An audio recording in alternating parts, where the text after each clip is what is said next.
responses. Well, can I, Jason, as I particularly, I'm here because because of Klaus. I read his description, his presentation, the notes he sent around. I agree with them pretty well entirely, except for I have a different view of the social system, because I begin with the idea that the participants in a social system are the ones who constitute it, because they conceptualize themselves as members of the social system in the conversations, if you like, in their conceptualization, and they continue, whether they're physically present with the other members of a particular system doing that conceptualization, or possibly, well, intermittently, as Klaus says, but they may take their work home, they may conceptualize about different systems when they're in the work setting and so on. So it is indeed very flexible and very fluent how people are at any one moment seeing themselves as part of a system or not. I'm just reminding on the chat, it's the observer, including the participant in the system, who is drawing the distinctions, who is conceptualizing the system as a system. And so once you take into account all the complexity of it, and also people conceptualize how other people are conceptualizing the system, it becomes very, very, well, it's hyper complex in terms of all the expectation structures that are being developed and evolving and interacting within the social system. But it is indeed the participants who put the boundary around a particular social response. I think what Bernhard actually showed us is my first point. I mean, that everything is in language. I mean, he only talked about diagrams of instructions, codes, what people need to understand to be part of the army. That is all. That's all language. And the point is, it has to be enacted at some point. And when people incorporate that in their own mind, and then enact it by, in fact, playing soldiers, using guns, etc. Yes, then that system is for a moment alive. Okay, thank you, Klaus. Immediate response to that. Language is not well defined. We need language to talk about language. That's a well-known trope. But also communication. The word itself comes from lang, the tongue, but we communicate in many other ways, including deaf people using sign language, in quotes. And so there's an enormous amount of communication which is non-verbal, non-linguistic in that sense. I like Wittgenstein when he says languages are forms of life. So we see the emergence of patterned, structured, anticipatory ways of behaving in pre-human culture, amongst animals. They're precursors to what we refer to as, I don't think language is well defined. And I think we can have communities as in other species where we don't know how they're communicating, but they are clearly some kind of, in quotes, social system. Well, let me just respond. Yes, language is very general. You can go to the dictionary of the English language and it has at least parts in it. But my point is actually that there are specialties. There are discourses, particular discourses. A psychoanalytical discourse is different from the discourse of mathematics. They're all in English language, but they have their specialties. Yeah. And these specialties create different kinds of discourse communities. And this is, in fact, what I was talking about. Well, I agree with that, except the discourse communities also have non-verbal aspects to the community, which also become institutionalized. It's not just the words. Of course. Mark, what do you say? Well, I've got a question. This sounds like social ontology, but I suspect the word ontology has some problems within cybernetics. So, Klaus, you might prefer epistemology, but I think both of those words perhaps have a problem because we just end up talking. And we can talk amongst ourselves until the cows come home, but the world goes on. And I just, the practical part of me feels that the essence of cybernetics is in that practical, empirical, active engagement with the world around us, not talking about it. So Klaus, I want to know your thoughts on this, because you've been at this game a long time.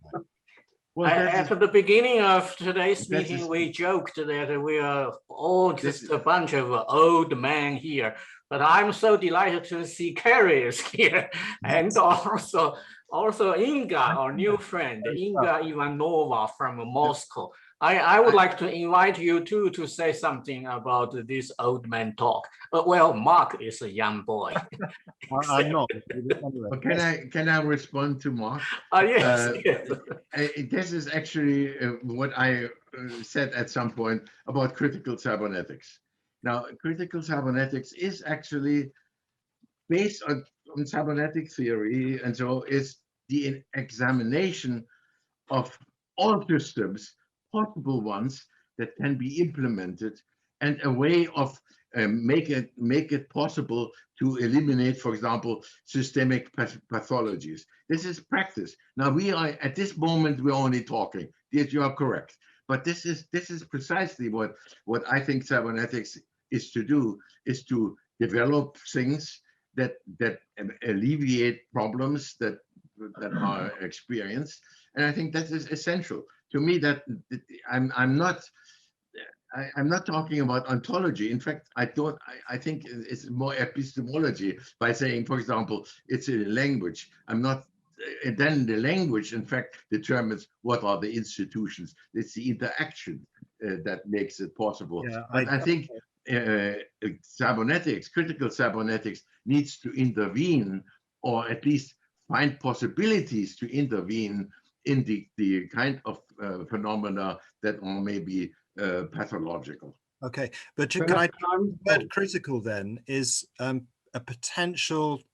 It can be a minefield, because everything's critical. If you want something to survive in the university these days, you make it critical, because then people can write books about it and they can stick it in textbooks. Now, what you're talking about as critical is not that. I don't think it was a textbook. It's practice. You're talking about practice or practice. Exactly. Yeah, Can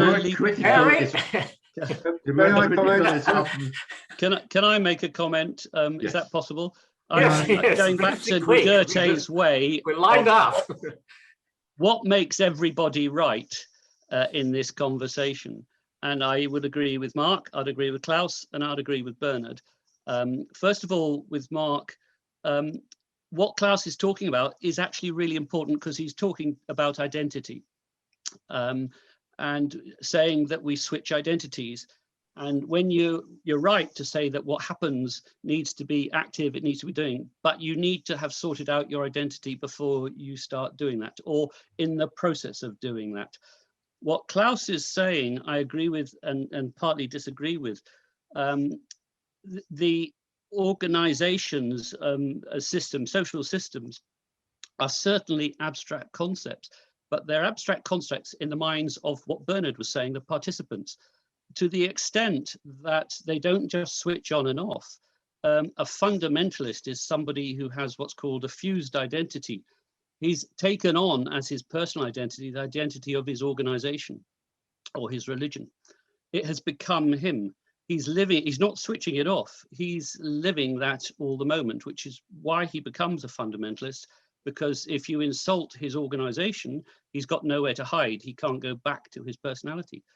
But organizations have now become more than abstract in the minds of men. You can sue an organization. You don't sue the participants. Legally, they have started to have a legal status that is the same as an individual. So clearly, in the world of mankind, where we are actually living, in our practice of living, organizations, that abstract, comes back to the point I keep trying to make, is that we're not individual participants who somehow cohere to make an organization. It's the other way around. We take on the identity of the organization and it becomes our personal identity for the time that we're in it, and we behave as a prototype. So Bernard was talking about the army. I've worked a lot with the army, and in the old days, we used to call all army officers were called Rupert. And we used to call them Ruperts, and they were always married to Sally. and they drove a Volvo car and they had a Labrador dog. You could almost go up to any army officer and say, "How's your Labrador doing?" And they would, they were all the same. Not only did they, the culture was so strong, it filtered out people who didn't fit that identity. So you could go up and talk about Rupert and Sally and the Labrador and the Volvo without any problem. And that is a reverse of, it's a subtle variation on what Klaus is talking about. And I've noticed from Lerman and everything, we're talking about this business of a social system being like bubbles kept in the air while it's being thought about. But I think it's a lot deeper than that. And the way people behave and their identities are much deeper than that, in that those concepts are being held in the mind of people and they're behaving like that concept. Okay, Carrie, don't go away. I've got a hand up. No, can I, if we're talking about the army, just a comment? Okay, quickly, Very quick, sorry, because I've already had space. Jonathan, yes, you're quite right, except there are many army officers, including ones I got to know well, who have the awareness of what they're up to, and some of them who are not content within their leave. They don't get thrown out, but they decide to go and do something else. Others don't. So there's a lot of reflexive awareness going on amongst that community. The other thing I want to make is that not all institutions are top-down. People, the word institution itself comes from the Latin to make something stand, instantiate. So institutions are created. Like Club of Remy is an institution which has been created de novo. Thank you. I'll stop there. Let me respond to the issue of becoming the identity. Yes, it is possible. It is often the case. When someone is a professor, it's always a professor, but that it doesn't need to be. When I'm a driver and I'm stopped by a policeman, I am in the discourse of traffic, and this disappears. I'm a father actually, and I'm also a grandfather. At some point, I'm playing a different role, so I can switch. But there are some people that cannot switch. For example, but by being ideologically so invested that they cannot possibly think in any different ways. That is possible, that's conceivable, but it is not all that way. That these are, to me, problems that we are entrapped in particular type of organizational roles that they cannot escape from. I know, for example, a family from a study of a policeman. He was a policeman outside, but he was also a policeman in the family. That he could not get out of his role. But this is not necessarily an explanation of all systems. I think by and large, systems are pretty much flexible to the extent that people can change from one system, one organization to another, play different roles. And you're right, they take their conception with them. But it is also possible that certain kinds of, they don't, what I wanted to say is that doesn't mean that the systems exist when they are not enacted. And I hope that there are certain kinds of things that will disappear. For example, like these white supremacists in the United States. Well, that is interesting to me. They're based on a lie. They believed it and they enacted it, and they stormed the Capitol. And well, I hope that will be at some point disappearing. How can it disappear? By people maybe seeing it was a mistake. Maybe they don't take the identity always with them, and et cetera, et cetera. So I think at some point my aim is to disable the reconstitution of organizations like the Ku Klux Klan, et cetera, that are simply pathologies on a society. Very Inga, sorry. Please jump in. Yeah, okay. Since you ask so strongly, Jason. No, I have to. I need to. Yeah. Okay. Well, I've got a few points to make here, really. First of all, there are many languages, and do you want to go first, Inga? No, just go ahead. Yeah, shall I go ahead? That there are many different languages, and Mark talked about music as a language, maths is a language. We're speaking English today, but there are many different languages that we humans use. And that for me, language is just a tool. It's a tool that we use to try to understand the world. Because actually it's quite difficult to understand. And actually language is what we use to divide things. So we start to name things and classify them. And then we get into then talking about relationships. But relationships kind of have to be imagined, because when I look at the world outside, and I'm looking at the world outside in Yorkshire today, it's quite difficult to see divisions. And maybe if I'd never been taught a language, I wouldn't see the world in that way. So that's the first point. And then the second point I wanted to make is a point that I made in the chat, which is about interaction between animals and also human to animal. So I spend a lot of time with my horses, or at least I did until lockdown. At the moment, my horse is in France and I'm in the UK, and we're separated, we're divided. But normally I'd spend a lot of time with my horses, and horses taught me a lot about communication, because all their communication is not about language at all. And the key thing is connection. It's very difficult to communicate, whether by language or by any other means, if you don't first have that connection. And essentially, a lot of the way that I interact with my horses is about trying to merge with them. So it's about trying to merge with their system, because when we do that, the subtlety of the interaction is immense. We become something more than the limited selves that we see when we stare at a screen like this and see each other. We become capable of much more, and that's what I'm interested in exploring with communication. Great. George, you haven't talked yet. No, George. Yeah, I'm here to basically learn. I've always been interested in what I would call the worldview or mindset that puts cybernetics in such a primacy relative to other systems aspects. So I'm still trying to figure you guys out. Heard lots of good luck. Yeah. Good. John? Heard lots of interesting ideas are being proposed. I would address the, let's call it the Klaus Conundrum, regarding the existence of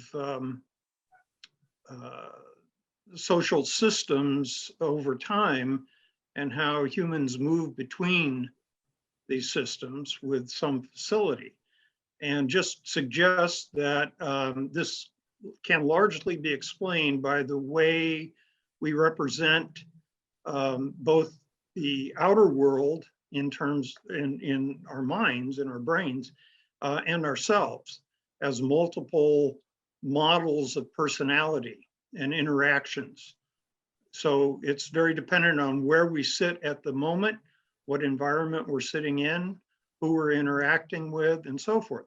But the important point here is those representations don't go away. They're not in working memory. They're in a subconscious realm, so to speak, but they still exist, and they can be brought to mind whether we're actually in that social system or not. And so we can imagine, for example, how we're going to interact, how we're going to communicate, what we're going to say to, and how other people in a particular social system that we are going to be in.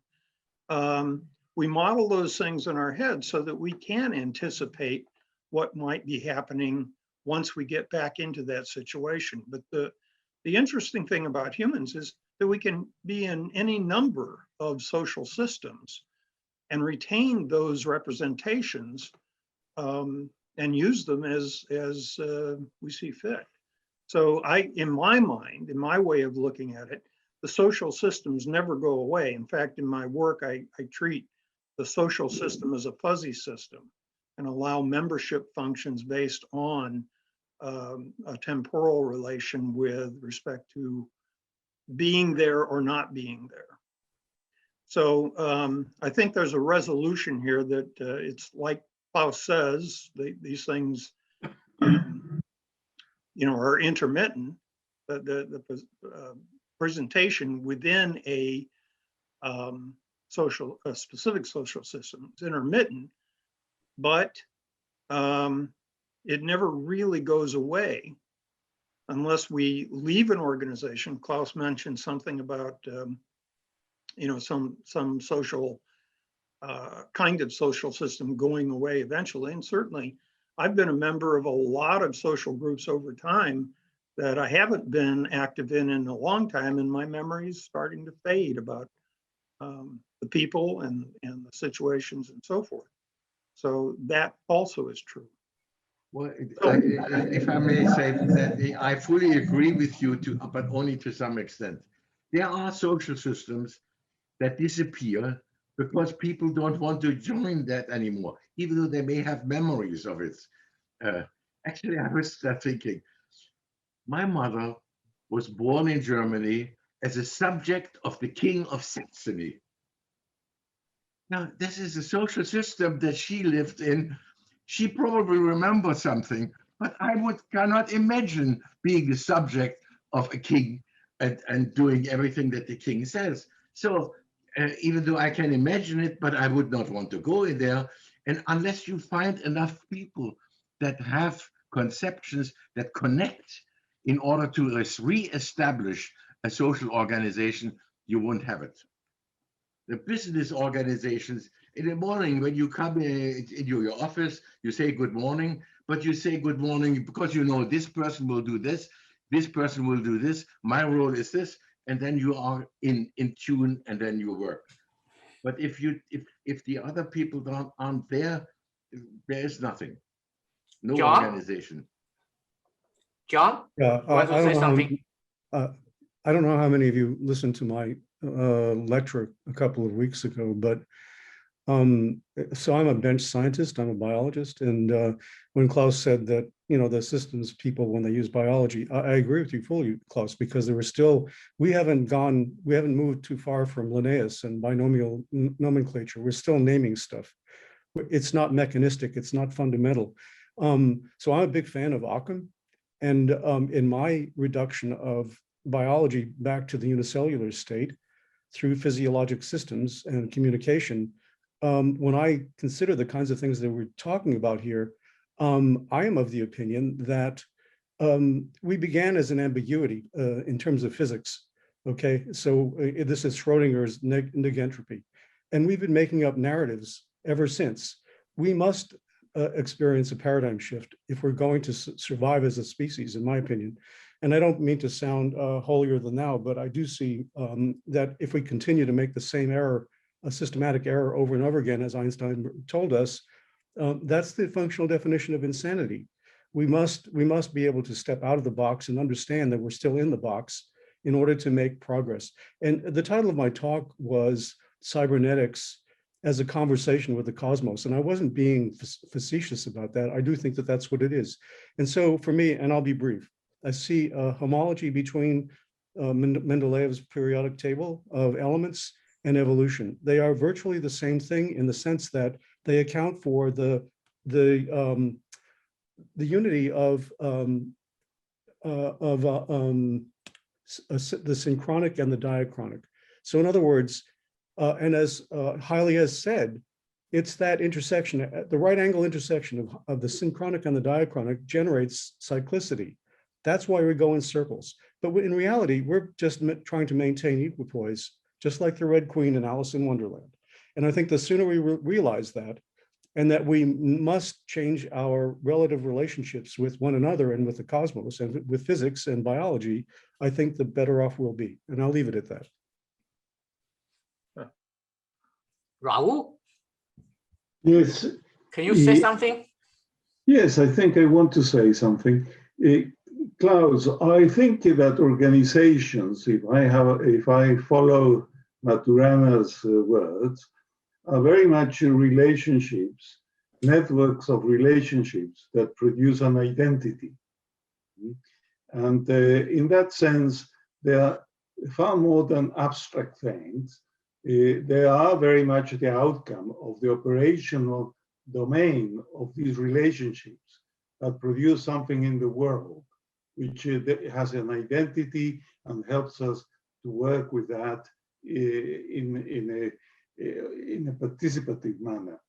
And in these relationships, language appears to me as essentially a means of coordinating actions. So language is not independent of the identity and the relationships that are produced by these interactions, but are the ways in which we coordinate actions, and as a result of that, we participate in something that goes beyond an abstraction. That's all. May I say, I fundamentally agree with you. And in fact, one of the key elements of issue of language is, and I do believe, like what Wittgenstein always says, the meaning of an assertion is not what you have in mind, but the response that it elicits. And so it is always an interaction. And we create, in fact, an identity by, let's say, an organizational identity by interacting with each other. But now that is different from social identities, and that's a biological one, but we also talk about our organization. We know we are working for this. We know who is in charge. We know what the mission of the organization is. This is not the case in biology. In biology, the heart does not know what the liver is doing. It just doesn't. However, you have been talking about social organizations, haven't you? Yeah. And when you say that social organizations are abstractions, are you agreeing with my point that they are more than abstractions? They are relationships that produce an identity. The relationship make a difference. I like, for example, the coordination of people to make, let's say, an organization producing an object or artifacts or whatever. That is a coordination issue, and people have to know what they're doing, what they're participating, what the outcome is, and also what the well-being of the company is.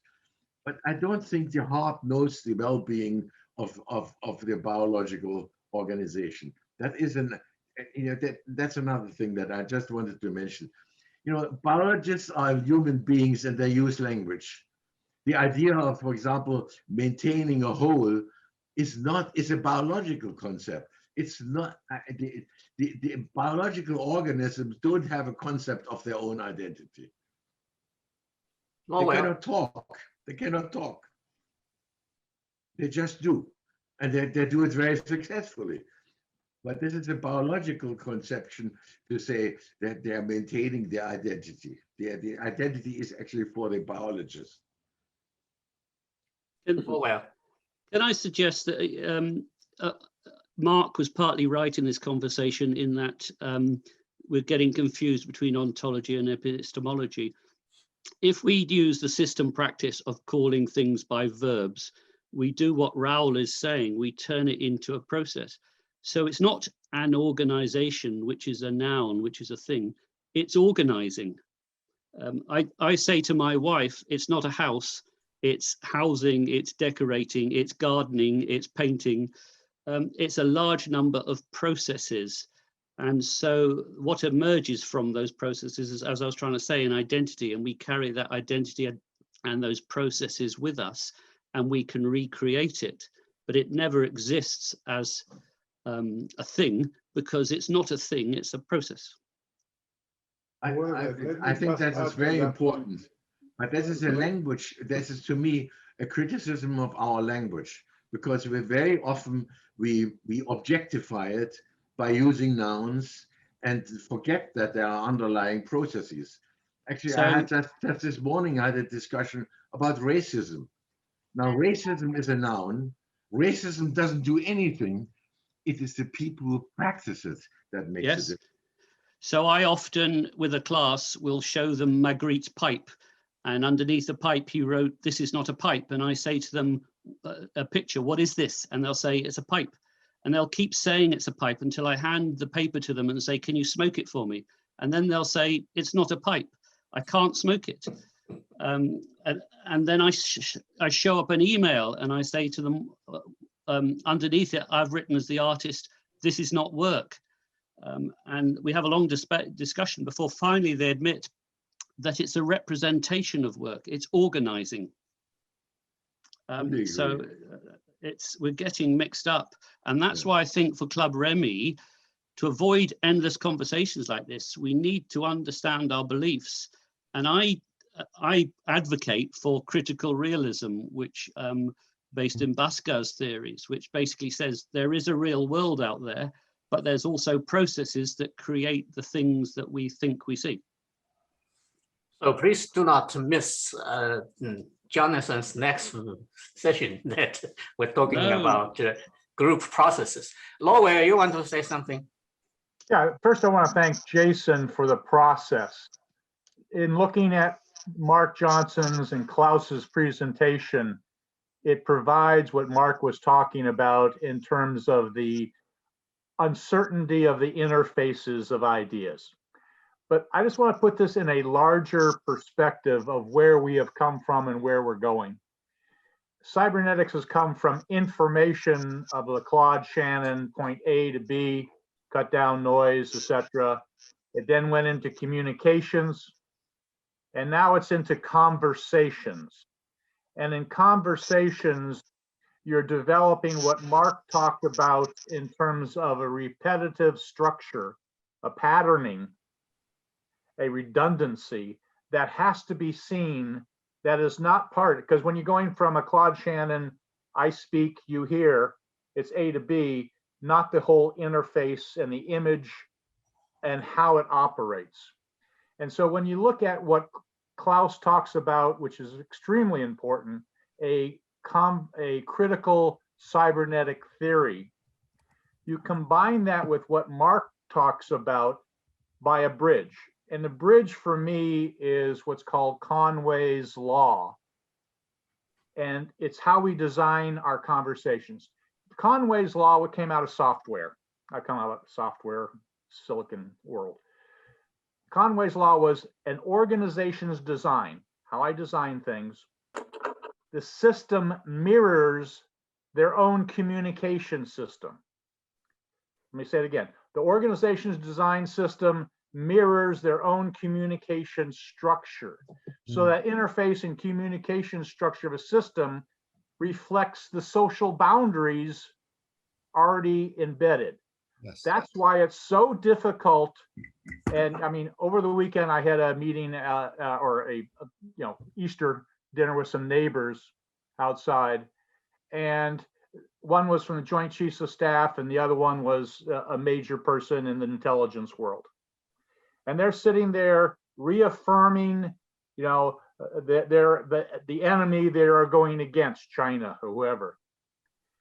They forget that what China and Iran and Russia have just done is work and interface with our communication system to disrupt how we interact and how we orient. This is a different form of warfare. So the way the Defense Department is conversing reinforces a boundary of what the enemy is, reinforces that then the enemy can come in and then subvert the system.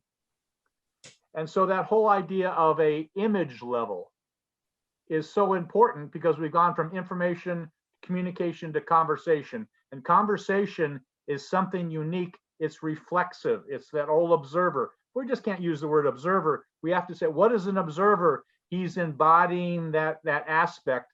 And Klaus's ideas on critical cybernetics hopefully unearths that, identifies it.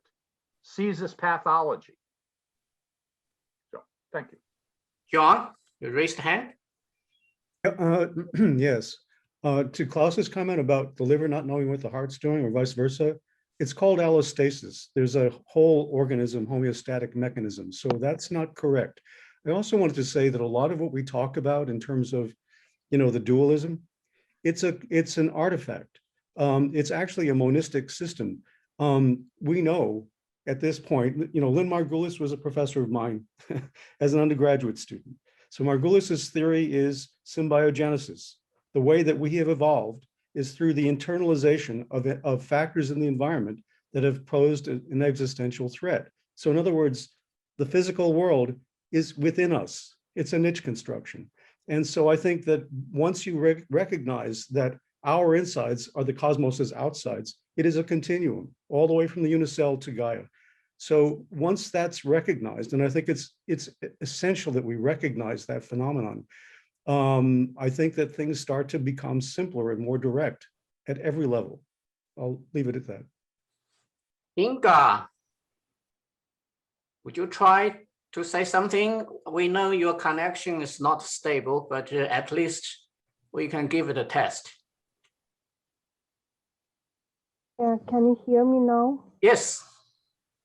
Actually, my connection is really very unstable. That's why I missed from your screens. It's not my fault.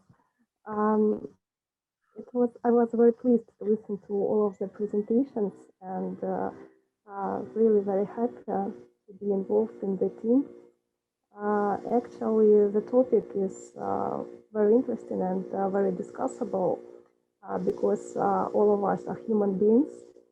And all of us have our own communication codes, and we think about the same things in different ways. And these different ways of thinking generates new possibilities and new opportunities for us. That's why I suppose that social systems are very prospective. Okay, Moscow connection is still under challenge. Stuart, you want to say some final words?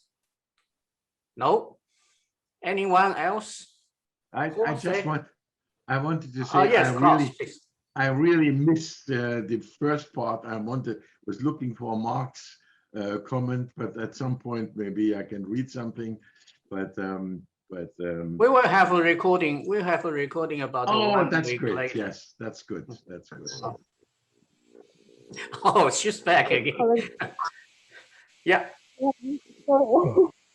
It's impossible. I hope that it will be improved in the nearest way, but now it really doesn't work in a proper way. Sorry.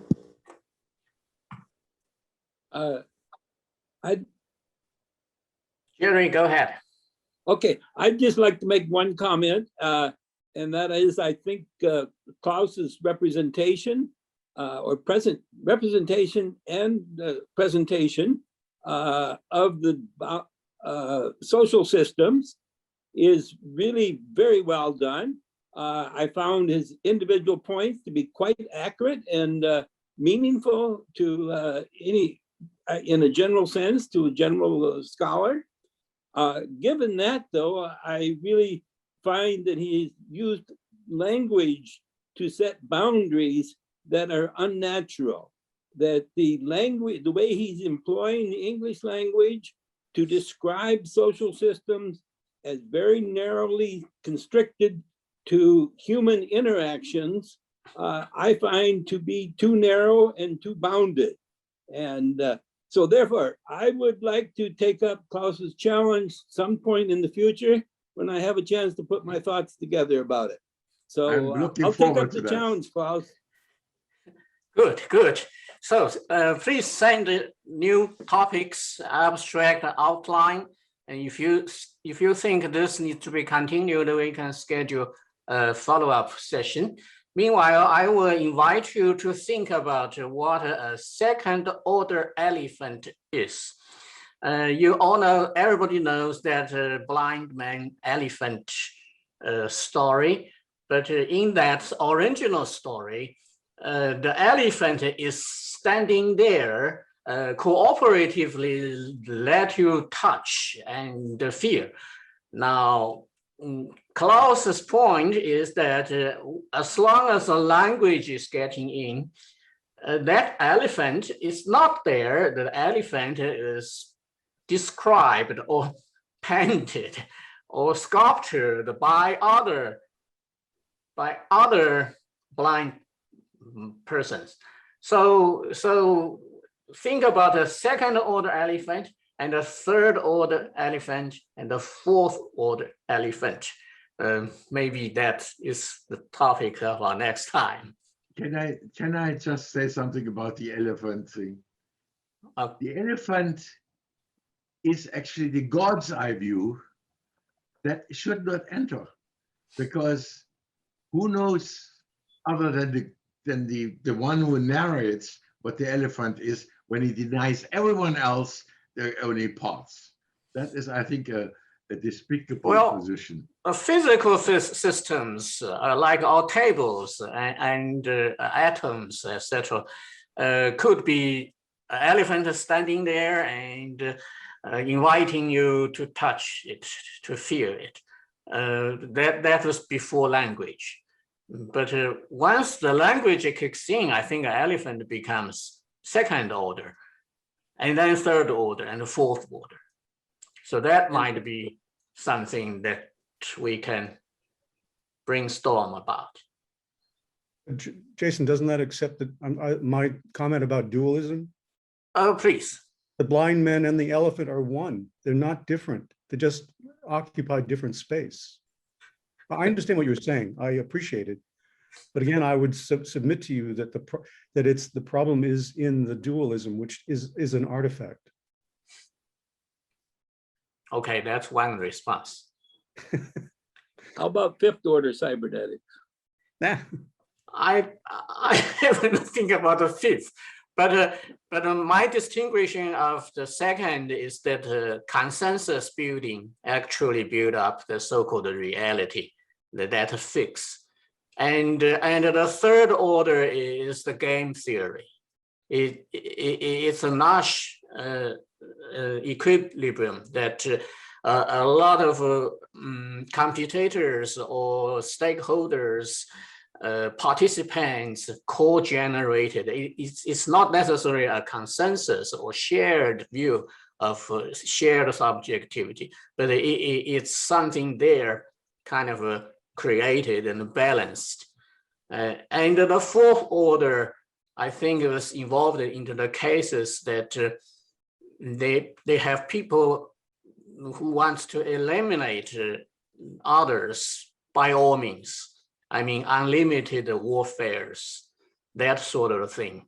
In Chinese saying, it says, not heading the same heaven, the same sky. So I'm not sharing the same sky with you guys. So that means that the rivalry relationship that one side has to conquer the other. No negotiation. Well, I think you are all aware of what's going on in our world today. Actually, when Bernard mentioned his military book, I was worried about that CCP spies will steal those books and PLA will practice that and to beat you. Bernard is not here yet. Okay. I just wanted to warn you a little bit about the first, second, third order or something. That is based on a theory of language, like a representation. Bertrand Russell correctly said, first order, objective world, then comes language, meta language, and you should not mix them. I think that is a big mistake. And this is what I think Wittgenstein tried to overcome, saying we should look at the consequences of what is being said. And that is not necessarily this kind of abstraction. At the same time, I do agree There are, of course, very small perceptions and bigger ones, but this is not necessarily a question of order. Larry, you're driving. Do you want to say something? No? Okay. I've been here, but there's too much background noise. Oh, okay. Jason, can I Okay, just John. follow up by saying, when I was talking about the elephant and the blind men, we misconceive what consciousness is. It's really our internal understanding of the cosmos. And so the elephant and the blind men are on a level playing field. We have to recognize that. Then there's no duality. Okay, but what is the difference that makes the difference? What is the difference that makes the difference? It's because we're bipedal. We stand on two legs. Our forelimbs have evolved for tool making and for language. And it's because not our identity. It's not our conscious identity of ourselves. It's because we know that we're mortal. That's the problem. And we have to recognize that if we're going to advance, in my opinion. I don't know if I'm answering your question, but that's my opinion. I rejoice in my identity. Yeah, but you know, Krishnamurti told Bohm, he said, you have to relinquish, you have to let go of your ego in order to connect with the cosmos. And I understand that. I didn't at first, but I think he was saying it's because of our egocentricities, our narcissism. Why are we the only organism on the planet that's destroying it and ourselves in the process? You have to ask that question, in my opinion. So I rejoice in my identity. I think the creativity of my ego contributes to my well-being and the well-being of my fellow man. So I don't find this to be a threat at all, not in any way, shape, or form. But I'm saying, but instead of being exclusive, it should be inclusive. I guess that's the reality.